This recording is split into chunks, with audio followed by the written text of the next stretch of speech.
Pemirsa, sebuah mobil menabrak dua buah sepeda motor di Jalan Daan Mogot, Jakarta Barat, Senin dini hari. Dalam kecelakaan ini 4 orang tewas di lokasi kejadian.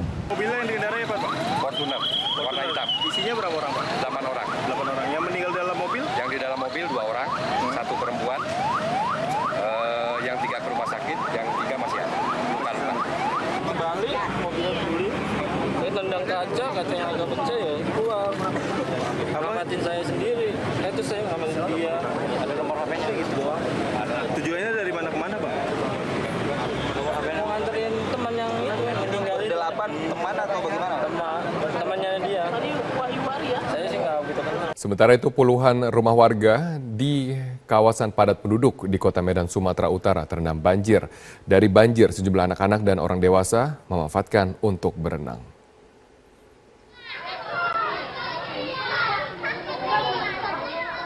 Hujan deras yang mengguyur Kota Medan sejak Senin dini hari mengakibatkan sejumlah kawasan di Kota Medan terendam banjir. Banjir mencapai ketinggian 1 meter, dimanfaatkan anak-anak dan orang dewasa untuk berenang. Banjir di lokasi ini merupakan banjir yang biasa dialami oleh warga bantaran Sungai Deli, terutama di kawasan Sungai Mati dan Kampung Aur, Kecamatan Medan.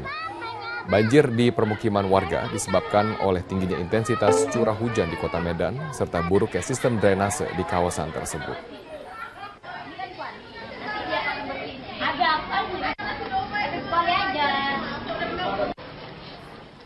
Kita beralih ke Jawa Timur. Hujan deras selama 3 hari terakhir mengakibatkan Sungai Lamong tidak kuat untuk menampung debit air.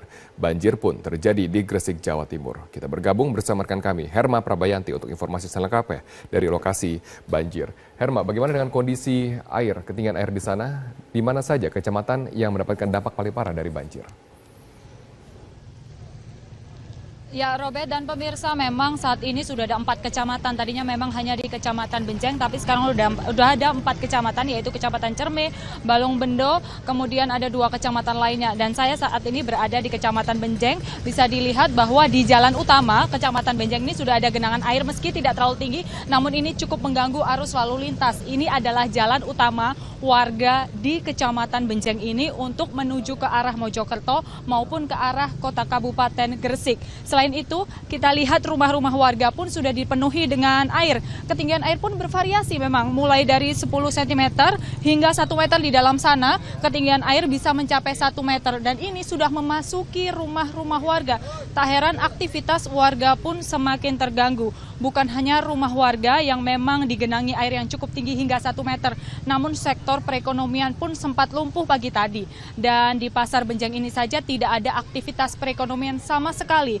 Warga hanya melakukan aktivitas seperti biasanya, menjaga rumah, mengevakuasi perabotan, bahkan beberapa di antaranya terpaksa mengevakuasi keluarga mereka masing-masing dan menuju ke kerabat yang lokasinya lebih aman. Namun karena ini adalah banjir tahunan, maka warga di Kecamatan Benjeng ini sudah terbiasa dengan ketinggian air yang ada. Robert. Mendapatkan informasi bahwa sudah ada pemikiran mengenai upaya penanggulangan banjir, tapi terkendala berbagai masalah. Apa saja masalah yang terjadi untuk menanggulangi banjir di sana? Iya, berbagai masalah memang terjadi di sini, seperti meninggikan Kali Lamong. Memang itu dilakukan sebagai upaya terbaik agar banjir tahunan di kawasan Kabupaten Gresik ini tidak terjadi. Namun ini berhalangan dengan adanya evakuasi lahan dari warga. Belum ada kecocokan harga antara warga dengan pemerintah setempat, sehingga proses pendinginan tanggul pun terjadi kendala. Tapi kita akan mengetahui lebih detail bagaimana proses peninggian tanggul dari Kali Lamong ini. Sudah ada Koordinator Penanggulangan Bencana Daerah, Mas Saiful. Bagaimana bisa diceritakan apa saja upaya yang dilakukan BPBD terkait dengan peninggian tanggul Kali Lamong? Betul, sudah sering kali kita sampaikan, selagi Kali Lamong itu nggak ada normalisasi Kali Lamong dan peninggian tanggul, maka selamanya Gresik akan kondisinya seperti ini.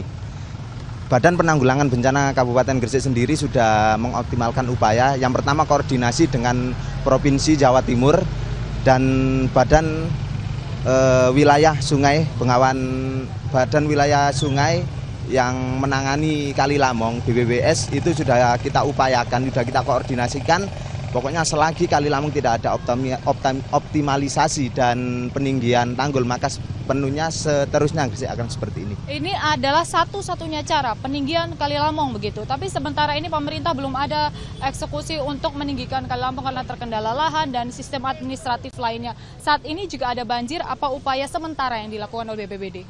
Betul, untuk BPBD fase ini di fase kedaruratan ya. Jadi fase kedaruratan ini di mana kita saat ini sebelum adanya banjir kita ada prabencana, di mana sering kita terjadi banjir beberapa tahun. Kali ini kita peningkatan kapasitas masyarakat itu yang paling penting dalam Gresik seperti ini.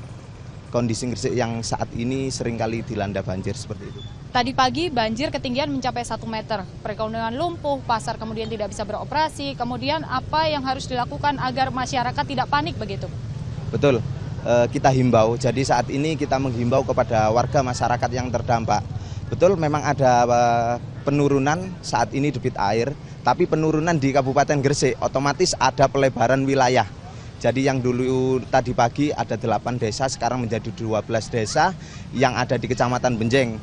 Nanti malam bisa diperkirakan akan ada perluasan lagi mengarah ke Kecamatan Cermi, jadi seperti itu.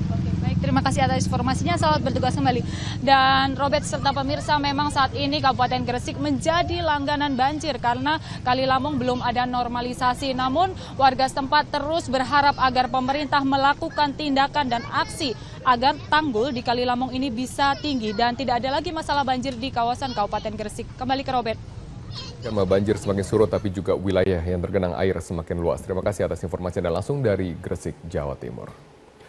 Sebagian wilayah di Indonesia sudah mulai diguyur hujan dengan intensitas ringan hingga tinggi. BMKG memperkirakan beberapa hari ke depan wilayah bagian barat hingga timur Indonesia akan turun hujan dengan intensitas sedang hingga tinggi. Untuk mengetahui informasi terkini terkait dengan perakiraan cuaca di Indonesia, kita bergabung bersama dengan rekan kami, Aftian Siswoyo.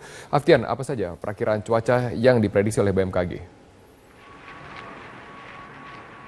Ya Robert, berdasarkan informasi yang kami dapatkan dari Badan Meteorologi, Klimatologi, dan Geofisika atau BMKG, cuaca di Indonesia beberapa hari ke depan masih didominasi dengan curah hujan dengan intensitas sedang hingga lebat. Dan hal ini tentu saja bisa menjadi peringatan dini bagi masyarakat yang hendak melakukan aktivitas di luar rumah. Dan untuk mengetahui informasi lebih lanjut terkait perkiraan hujan di Indonesia, saat ini saya telah bersama dengan Kasubdit Informasi Meteorologi BMKG, Bapak Hari Tirta Jatmika. Selamat sore Pak Hari. Selamat sore Mas Tio. Seperti yang kita ketahui bersama, saat ini Indonesia sedang mengalami perubahan iklim yang cukup signifikan. Betul sekali. Bagaimanakah kira-kira perkiraan cuaca beberapa hari ke depan? Oke, terima kasih Mas Tio. Untuk 1 hingga 3 hari ke depan, relatif perlu yang menjadi kewaspadaan, itu terutama di Sumatera bagian utara, sekitar Aceh, terus pesisir barat Sumatera, Sumatera bagian selatan meliputi Jambi, Sumatera Selatan, Bengkulu, Lampung, Bangka Belitung, terus Kepulauan Riau. Untuk wilayah Kalimantannya, Kalimantan bagian barat, Kalimantan bagian selatan, terus Jawa meliputi Jawa Barat bagian tengah, barat dan utara, terus wilayah Jawa Tengah, Jawa Timur, Bali dan Nusa Tenggara Timur bagian barat. Untuk wilayah Sulawesinya, yaitu Sulawesi Tengah, Selatan, dan Sulawesi Tenggara. Sementara untuk Papua yang perlu menjadi kewaspadaan adalah Papua yang di bagian tengah dan barat. Daerah-daerah yang saya sebutkan tadi, itu yang berpotensi hujan intensitas sedang hingga lebat dan kontinu. Itu yang curah hujan yang tinggi yang terjadi sejak Minggu pagi.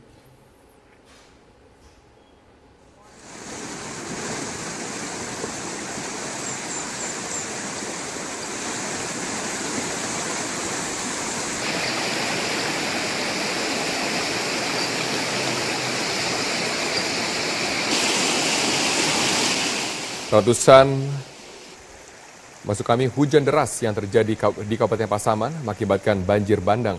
Ratusan rumah warga rusak akibat derasnya air yang disertai dengan material kayu.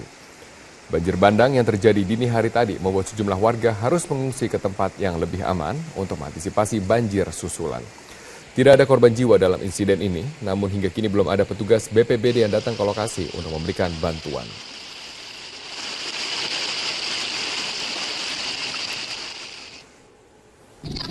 Banjir di Kecamatan Pangkalan, Kabupaten 50 Kota, Sumatera Barat juga merendam ratusan rumah warga. Selain itu, jalur lalu lintas yang menghubungkan Provinsi Pekanbaru dengan Sumatera Barat putus total akibat kejadian ini. 1 orang hilang akibat banjir yang terjadi di wilayah ini, sementara sebagian warga masih tetap bertahan di permukiman sambil menunggu banjir surut.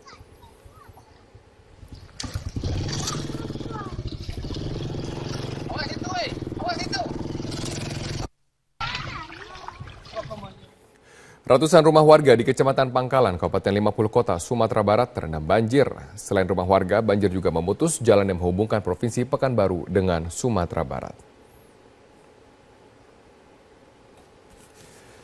Ratusan rumah warga dan ribuan hektar sawah terendam banjir hingga mencapai ketinggian 1 meter. Sejumlah kendaraan yang hendak melintas di kawasan tersebut harus berhenti karena jalur yang menghubungkan Provinsi Pekanbaru dengan Sumatera Barat putus total.